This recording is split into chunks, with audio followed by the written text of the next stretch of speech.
Friend of me, any me. All these niggas just wanna be a mini me. All these niggas just wanna be a mini me. All these niggas just wanna be a mini me. Friend of me. Welcome to another episode of Homestead Hero. Me and the boys just got back from the North Woods in Maine, where we were hunting black bear. We booked this hunt with Ross Lake Camp's outfitter, and this is going to be a review of the outfitter and how our hunt went. But before we really dig into like the amenities and things, let's go over the basic price. So Ross Lake Camps asked for $2,400, and for that you get 5 days worth of hunts, you get 6 nights lodging, all the meals are provided, including the night you come in, which we did not know. They will bait the barrels, they'll put you in the stands. They also, once you get your bear, they will pull it out, skin it, quarter it. I think for another $25, you can have them debone it. But we went ahead and processed everything up there. I took all of my processing stuff with me. The camp is on a lake, on a huge lake at that. And they've got a John boat down on the dock. So when you're not hunting black bear, you can actually go down and utilize that to go fishing. Apparently the lake is really known for whitefish.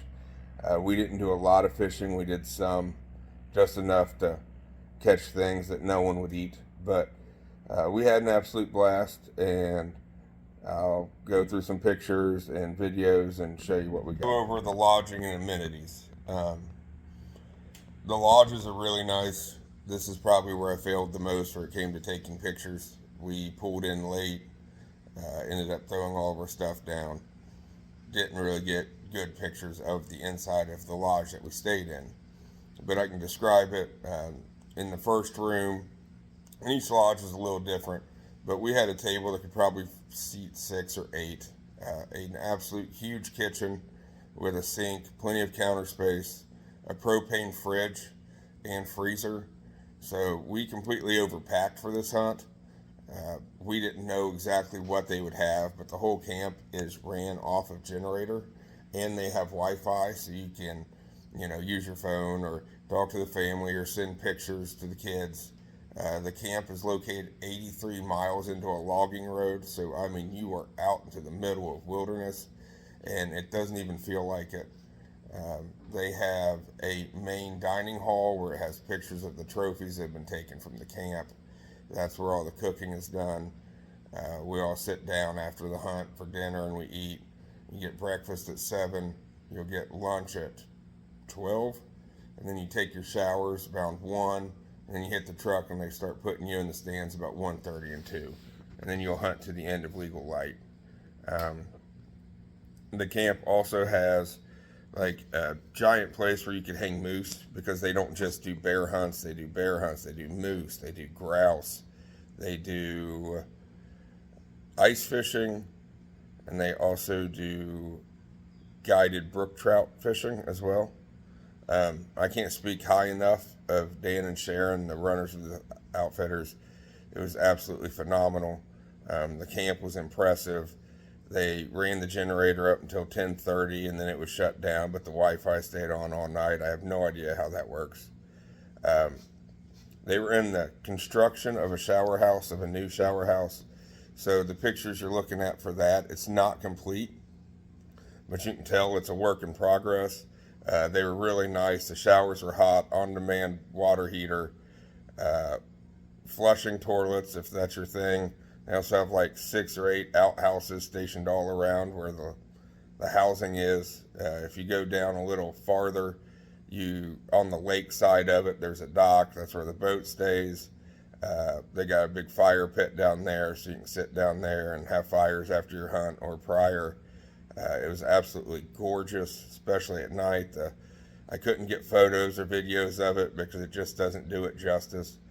But the moon moves different in Maine. I guess it's the tilt of the earth. It doesn't go straight across, but it kind of goes at a hook. The stars are so bright. It's just so quiet. You hear the moose calling in the background. It's absolutely beautiful. So that's the amenities. Let's look at the hunts and the hunting stands. You'll be required to be in full camo from head to toe, including your hands. A lot of mosquitoes up there, but black bear are skittish by nature, so you're going to need a face covering. You're going to need your gloves. These stands are really well thought out. We didn't really notice it day one. Day two, it was obvious that they left tree limbs up. The shooting windows are not huge, but I don't think anything could have saw me from the barrel if it tried. They left branches up, and it's mostly set up for right-handed shooters, where you have a shooting lane on the right side. But if you sit in the middle and stand straight up, there's branches and leaves that completely block your view. So it was really cool. There's a whole bunch of different kinds of setups. There's setups next to water. There's setups next to cedar standings and birch standings, super thick stuff where it gets dark really early. But I guess that's for when it gets hot, they'll still move, or maybe those are the spots they'll move in first. The barrels are probably anywhere between 50 yards, 60 yards, 70 yards at max, and the closest is at 30. The stand heights are different. They have double stands if you want to take your kid. They have ground blinds if you can't climb a stand. And then they have nice newer cloth seated, I want to say they were muddy, tree stands that are extremely comfortable to sit in. And the hunting itself was awesome. I did not personally get a bear. Bears are scared of moose.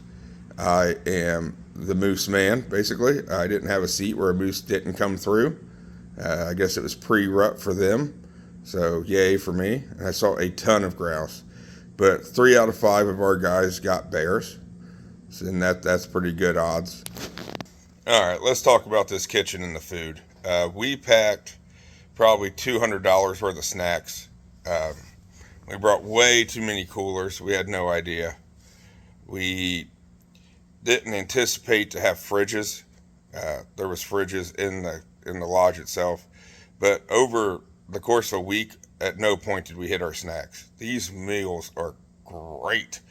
Home cooking at its best. We had chicken bakes, we had spaghetti, we had meatball subs, we had pulled pork, we had pork tenderloins, breakfast every morning, bacon, sausage, pancakes, biscuits and gravy.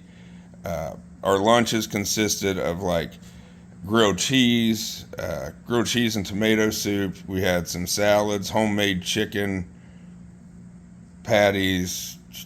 I'm trying to remember. I didn't take pictures of it all because it was just too good not to eat. And they offer dessert with every meal.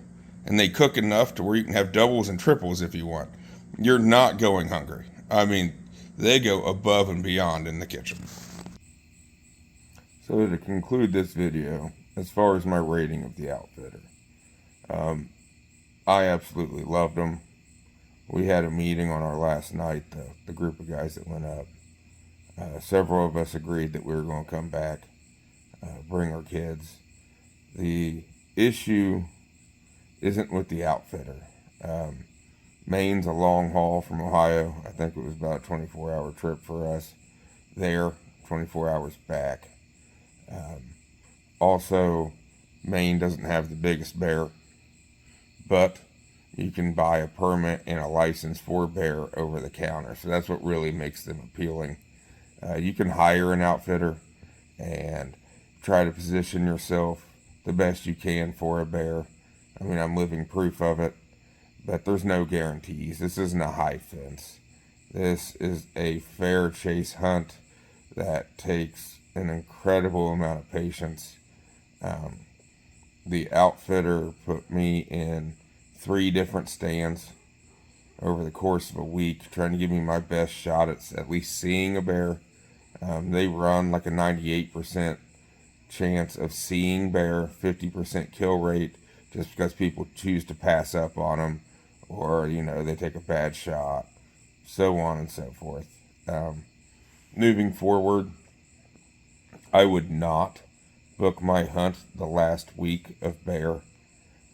That seems to be when the moose are gearing up to, for their rut, all that activity in the woods.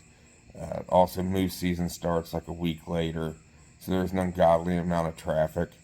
And when I say ungodly, I mean we're talking for 83 miles back, damn near in Canada, you're still seeing 8 or 9 trucks because people are just piling in for their moose tags, and they're trying to get their scout and their spot and get set up for that. So they're kind of destroying your bear hunt. I'd have preferred to go up in the third week.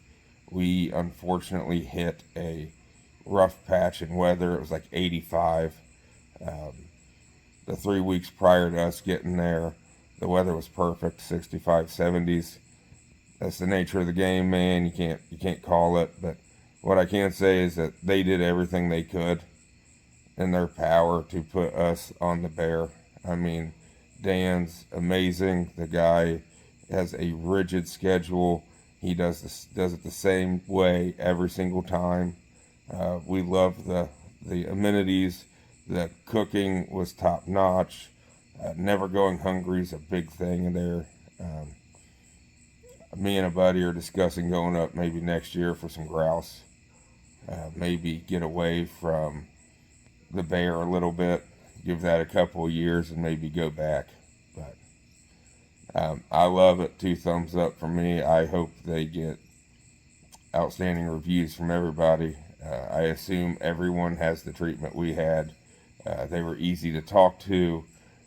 They would come over and just kick it with us, even on the drives in the trucks. He was telling us about bear movement and, all the stands that he has set up. And if this doesn't work, we'll try this. And, I mean, the man had plan after plan. And we've never been to Maine. We literally just booked this off price. So that's another reason we may have overpacked. My hopes weren't high, we'll put it that way. I've seen bear outfitters for $4,500, $5,500, depending on the state. Whether it's dog, I've seen it over bait for $38. When you're talking about taking a group of guys, a high price really isn't an option. It has to be something we're all comfortable with. And I really had a blast. There's just something about being that far out that just humbles you. Thanks for watching.